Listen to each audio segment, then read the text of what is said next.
Hello, I'm delighted to provide some special support to solidify our commitment to a health-promoting diet and health-promoting lifestyle. And when we talk about a health-affirming diet, we usually focus on very simple foods. Foods as grown, plant-based, and whole foods. Have you noticed that people are moving more and more towards a vegetarian diet? Have you also noticed that the food industry is cashing in on that trend as they are now increasing, developing, and producing vegetarian meats? The food industry now has identified the growing move towards a vegetarian diet and vegetarian meats as a revolutionary trend. But this trend towards exploring a vegetarian diet and vegetarian meats is also shared by another major industry, the American medical care system. Did you know that lifestyle medicine has emerged as the newest and fastest growing board-certified medical specialty? Lifestyle medicine is not only growing by leaps and bounds in our country, but it also has now been emerging in 42 countries around the world. As you may know, since I had been the person who had kind of pushed and promoted and used the name and the emerging concepts of lifestyle medicine since 1988, I wasn't totally surprised when a public health administrator recently introduced me with a new title. He referred to me as a velvet revolutionary. And so today's presentation, Augmenting Medicine with Lifestyle Medicine, the Velvet Revolution in Lithuania, will be presented by a velvet revolutionary. Of course, when we talk about a revolution, we usually associate this with a transfer of power. And that transfer of power is usually accompanied by means of violence. And that is usually illegitimate violence.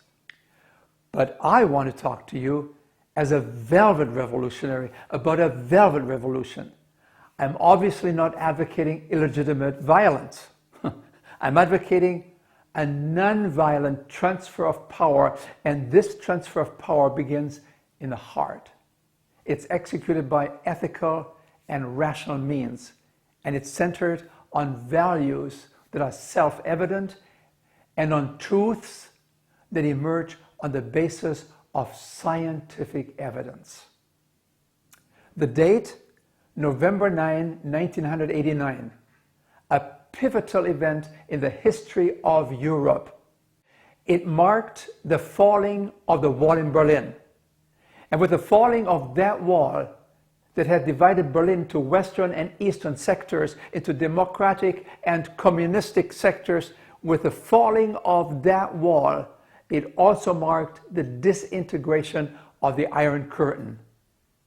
As the Iron Curtain fell, so did communist countries in Central and Eastern Europe. And starting on November 9, in short order, these communist countries collapsed, and within 1 week, on November 17, Prague, the capital of Czechoslovakia, became the scene of a major uprising. Both students and the general population went into the streets to demonstrate for democratic reforms. Now, the leaders of the Soviet Union began to realize that bringing in the tanks would not squelch this massive insurrection.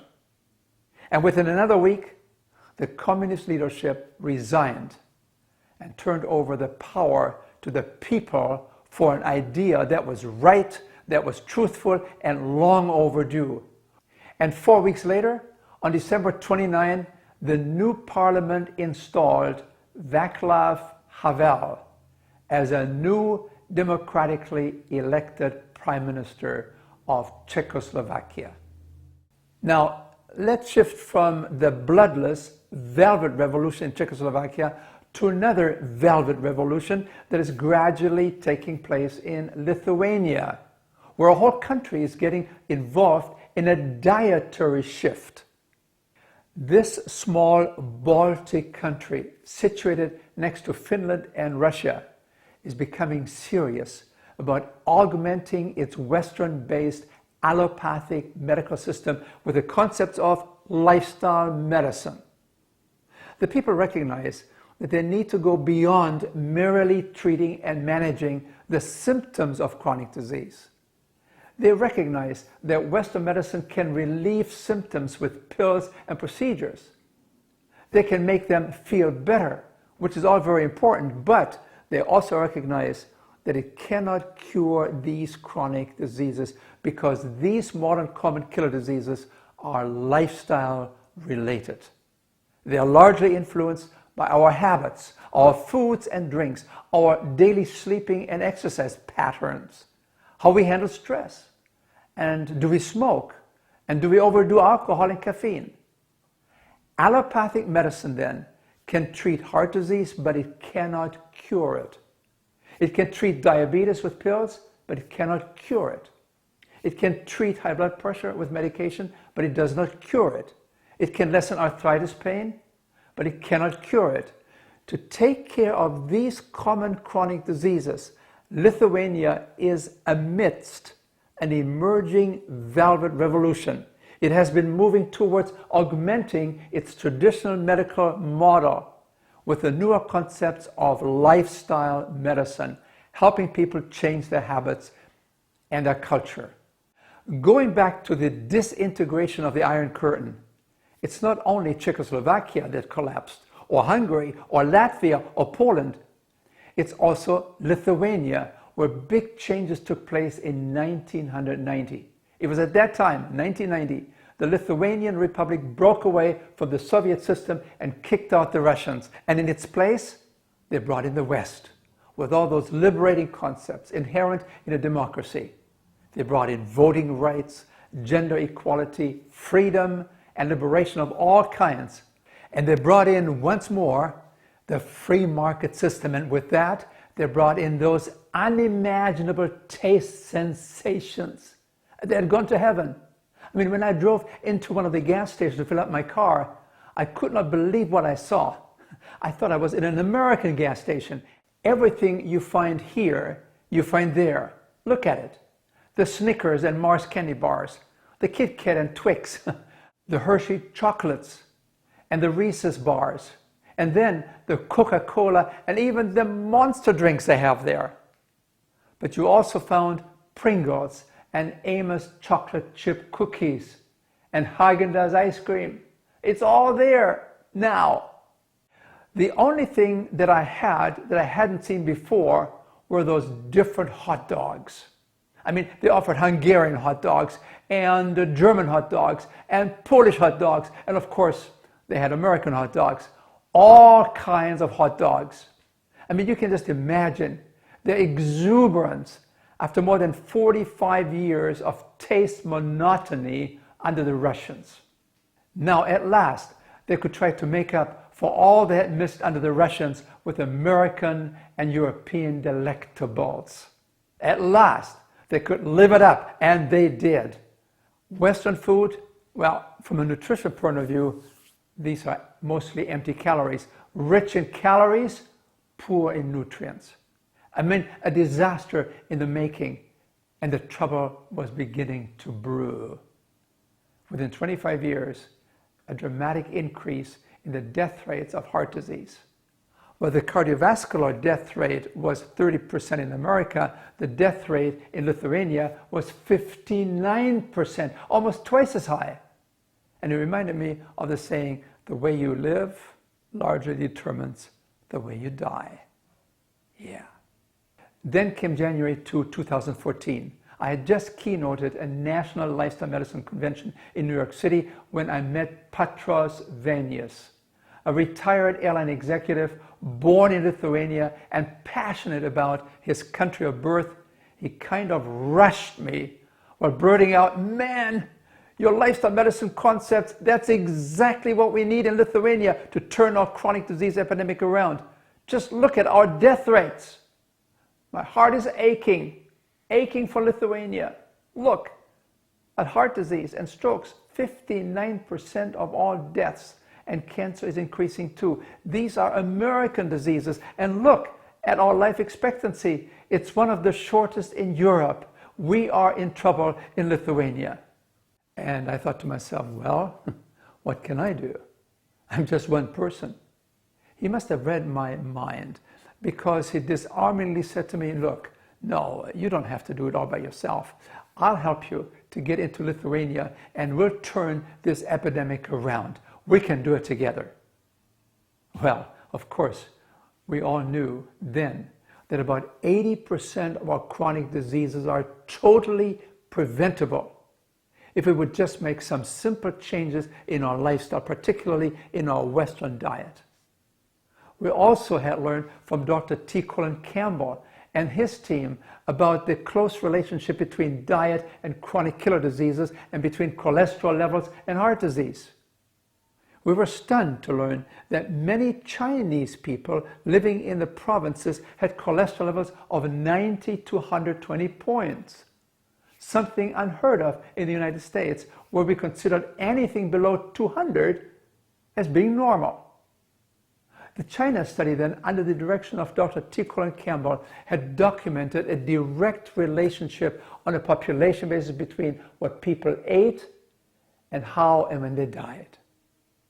We also knew from prominent Harvard studies that people could extend their life expectancy by about 12 to 14 years by making just a few simple changes in their lifestyle. Don't smoke, don't use alcohol, exercise every day, maintain normal weight, and follow a good, healthy diet. Those 5 habits were associated in translating into 12 to 14 extra years of life. The power of our lifestyle habits. Of course, we also knew that heart disease could be reversed with a simple diet. Here's Dr. Esselstyn from the Cleveland Clinic. He demonstrated convincingly that people with severe coronary artery disease, yes, severe heart disease, where the diameter of the arterial lumen was narrowed by atherosclerotic plaques consisting of cholesterol, saturated fat, and calcium, making it difficult for optimal blood flow to the heart muscle, thus causing serious angina pain. Dr. Esselstyn, he demonstrated convincingly that people with severe coronary artery disease could actually increase the diameter of the narrowed lumen of the coronary arteries, again by causing a partial melting down of these plaques on the inside of the arteries. How? By making some simple dietary changes. By eating more fruits and vegetables, more whole grains, and more beans and lentils, more plant-based foods, more whole, unprocessed foods, foods as grown. Look at the arteries of this patient in just 2.5 years. On the left-hand side, you see a severely narrowed coronary artery, reducing the blood flow to the heart muscle, causing crushing anginal pain upon effort. On the right-hand side, the same coronary artery, same patient, but this time the coronary artery is wide open, facilitating once again optimal blood flow to the heart muscle, no more crushing angina.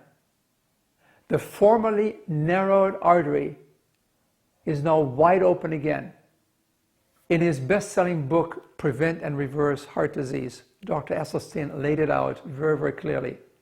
And his peer-reviewed articles clearly stated stents and bypass surgeries may have their place under emergency situations, but for the vast majority of patients, they are not as effective as a very low-fat, whole food, plant-based diet. Take a look at the next slide. It portrays our current situation very well. What do you see here? You see water puddles on the floor, and you see uniformed people busily working their mops trying to dry the floor. They're totally devoted to getting the floor dry. They work day and night. They forget their families. They forget their golf games. They just mop and mop and mop. They're so concentrating on mopping and passing out umbrellas because that's what they have been trained to do. They're so occupied with the mopping that they have no time to stop and look for the source of all this water. Where is it coming from? So, how do you think we can solve that problem of the water on the floor? Do we need more moppers? Do we need better mops? What could help us here? Well, what we need is not more physicians and more nurses and better mops. What we need is a plumber to fix those leaking pipes. We need to go to the cause of the problem and not concentrate on the symptoms. As Mr. Petros Vanias was looking towards me to provide some possible solutions for Lithuania, fortunately for me, two of my famous friends, Drs. Campbell and Asselstein, had just been in Lithuania the year before and given lectures to the medical and public health communities. How fortunate for me in that I could now lay the next level onto the foundation that these experts had already laid for me. But here's Petros Vanias breathing down my neck. Sir, you've got to give us an answer on what to do in Lithuania. We need your help. What could I do? I couldn't change the society. I couldn't change the culture, could I? I didn't even know the culture. How do you transform a culture? And then it dawned on me, to turn the epidemic of chronic diseases around, we needed a medical system that had as one of its priorities to educate, to motivate, and to set an example of how to live a healthier life. But could the medical profession be changed? Or do we need to develop a new kind of a medical professional, a new doctor who specializes in treating chronic diseases, because chronic diseases cannot be arrested and cured with pills and procedures. These are diseases that are largely lifestyle and diet related. For instance, take type 2 diabetes. You can take all the medications you want, every year more and more and more. Eventually, you will take the needle, and every year the insulin dose goes up as well, more and more and more and more. And when you die of diabetes and its circulatory complications. The diabetic condition, in spite of all the medical efforts, in spite of all the pills and procedures, the diabetes was never healed. It got never cured. Or take high blood pressure, hypertension. You take one medication, after 3 months, you come back and see the doctor, and he says, well, I think we need to add another medication to get that blood pressure really down under control. Another blood pressure medication is prescribed. And then later, followed by an increase in the medication dose, because your blood pressure is not staying where it's supposed to be. And then, as a middle-aged man, somehow you feel there's some functional losses sort of setting in below the belt. Obviously, you have become concerned about erectile dysfunction. Could this be one of the side effects of the medications that you have been reading about? After all, it's stated that there are no drugs without negative side effects. You know, by way of review, first you took the drugs your physician had prescribed to lower your blood pressure. And as these medications increased over time, then you had to take medications for the side effects that these prescription drugs had actually caused. In the process, you missed a great chance of lowering and normalizing your blood pressure in a much more natural way. If only you could have learned that you have to cut back on your sodium, on your salt, that you have to increase your potassium that you find in fruits and vegetables, that you should perhaps add exercise to your program and get 7 or 8 hours of sleep at night, and some of those extra pounds of overweight, and perhaps become a nicer person, and your blood pressure would have come down in a more natural way in most cases. Well, it wasn't long when on my next visit to Lithuania, I suggested to the School of Medicine to introduce the concepts of lifestyle medicine to curb these chronic diseases and to facilitate a cure by attacking the causes, the lifestyle. Well, they were not sure that this would really fit well into their economic model. And to them, it didn't seem to be a good business idea. You mean you let your patients be their own doctor? Exactly. But they will be under your medical supervision. You will be their cheerleader. You will encourage them. You will help them to sort out the correct pathway. You will make sure that they make the right decisions. They will need you to empower them, to motivate them. At the end, I was advised, well, why don't you just better go to the School of Public Health and talk to the dean there? After all, what you're proposing, it's not really medicine, it's really a public health issue, isn't it? Well, out of this context then grew the idea that perhaps we needed to develop a new kind of a doctor of health science or a doctor of lifestyle medicine. That health professional then would direct the teaching of patients with chronic diseases to develop healthier habits by being exposed to the concepts of health and disease, to preventive medicine, and they would then become empowered through communication skills and group activities, and then also through legal support systems. And after all, health then was largely a matter of choice. Health was largely a matter of choice, not of chance. Teach them how to make better choices in matters of diet and exercises, about smoking and alcohol use. Make them aware of the ecological consequences of their choices. Make them aware of how in America we kill 1 million animals every hour to make our stomachs the graves of these animals. Well, the vision for such a doctoral program was laid out and shared. The curriculum would include therapeutic and public health nutrition, exercise physiology, psychology of behavioral change, communication skills, role modeling, epidemiology and statistics, and research methodology. I was amazed. The seed had been sown, and for extra support, I suggested that the university should also field a leadership team to come to America and to visit some of the emerging lifestyle medicine centers. They did. Seeing myself as sort of a travel agent for this undertaking, doors opened at some of the best-known universities such as Cornell University, Harvard University, and then also at Loma Linda University and at the Lifestyle Medicine Institute. The visitation of these lifestyle medicine centers facilitated good exchanges of ideas between both delegations. On the Lithuanian side, you had the deans and a member of parliament, as well as the future Lithuanian Minister of Health. On the American side, you had a dean and a provost, as well as eminent leaders such as Dr. Walter Willett of Harvard and Dr. T. Colin Campbell of Cornell University. And at the end, the vision of developing a new health professional to take care of chronic diseases was shared and accepted. However, the Lithuanian University felt that it might be wiser to postpone the doctoral program and to start with the development and implementation of a lifestyle medicine program at the master's level.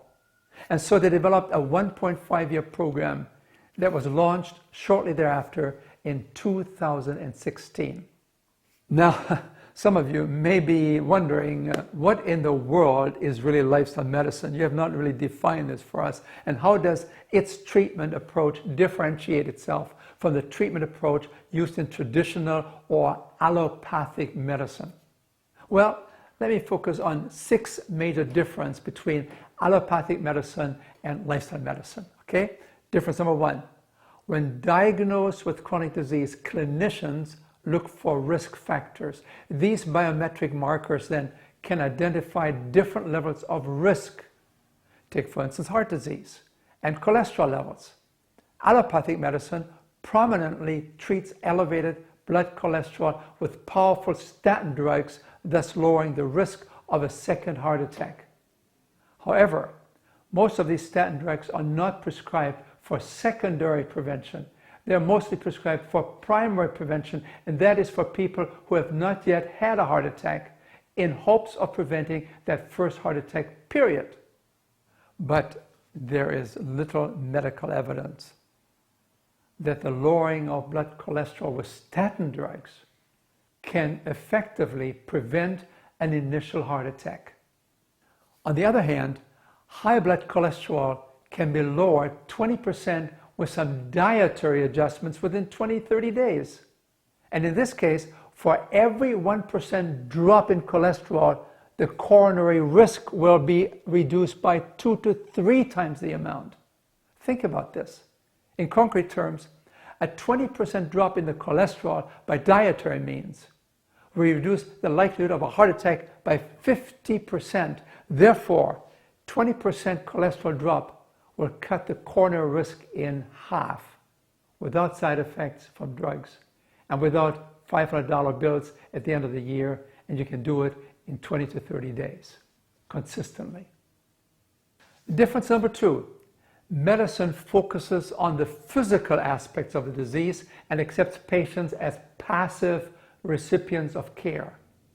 Lifestyle medicine, on the other hand, does it more holistically, explores the causes, and expects patients to become active participants in their own healing by making big changes. Then, difference number 3, medicine is centered on the physician.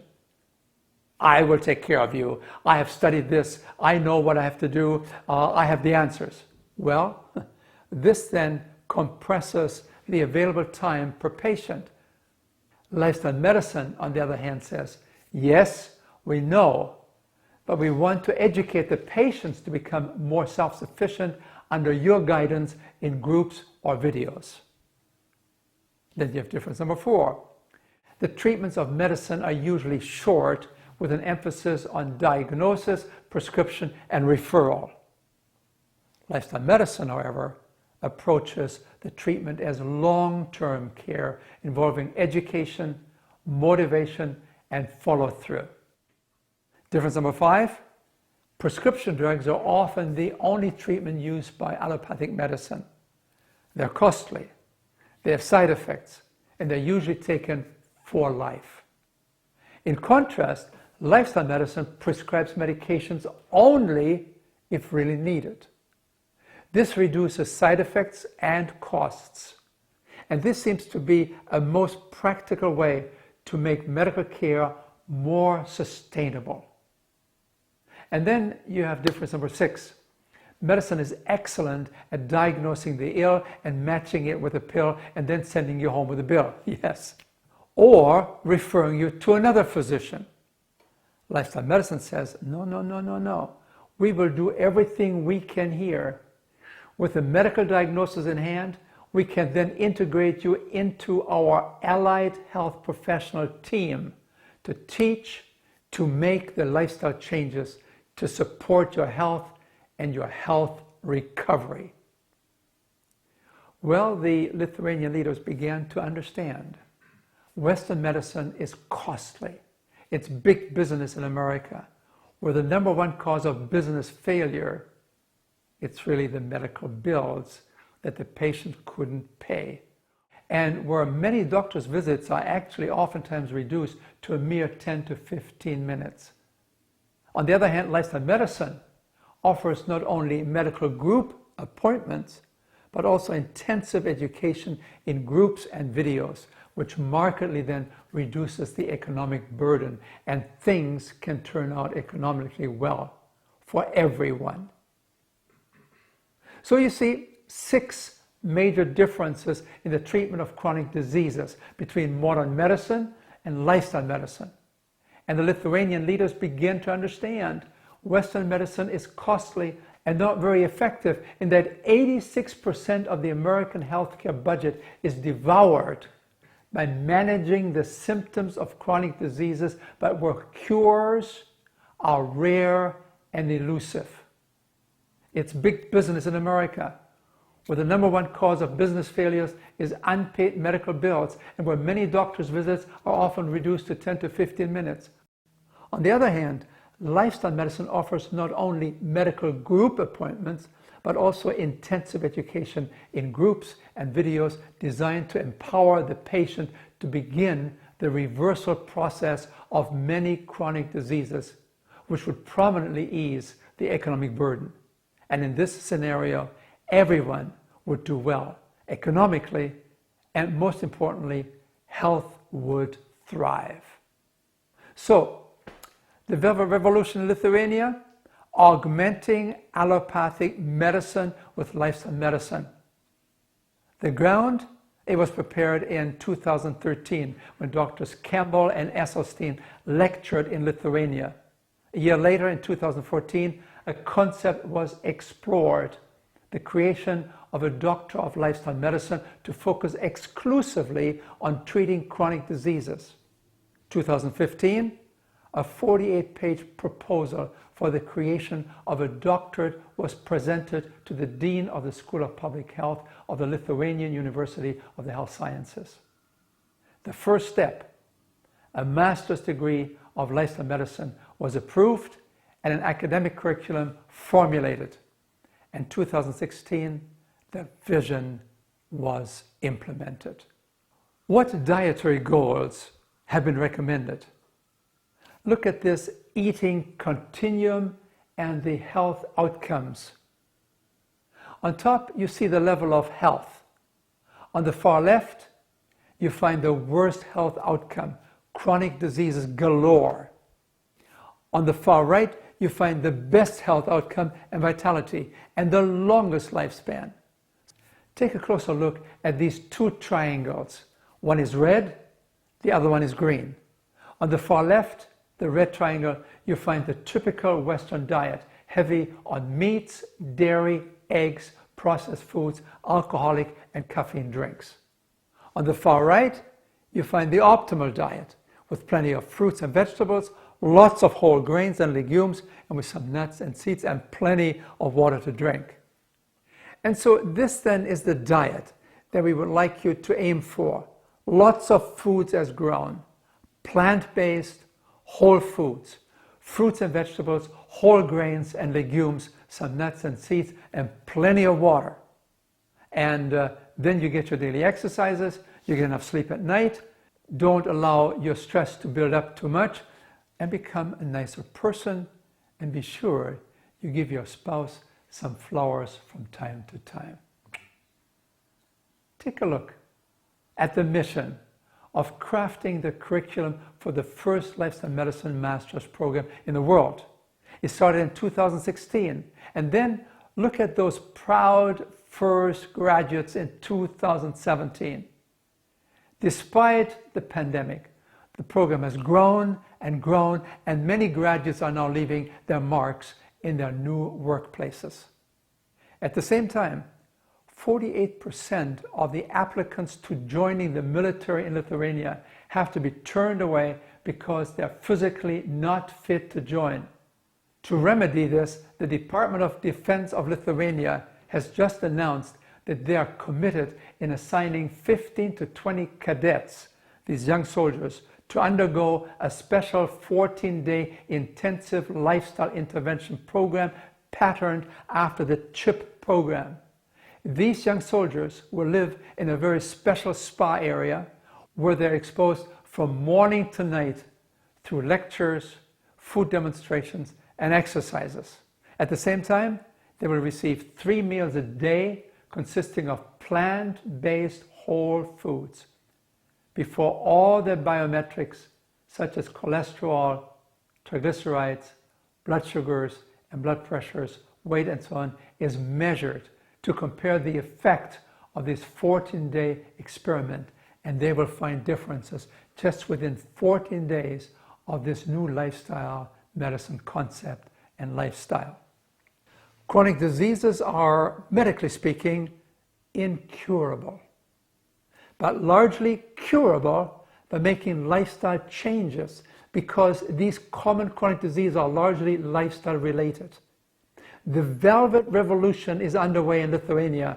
There's a transferring of power beginning to take roots, a sharing of power where we go from managing symptoms to healing chronic diseases by empowering people to get involved in their own recovery. The forthcoming 5th International Lifestyle Medicine Conference in Lithuania says it all.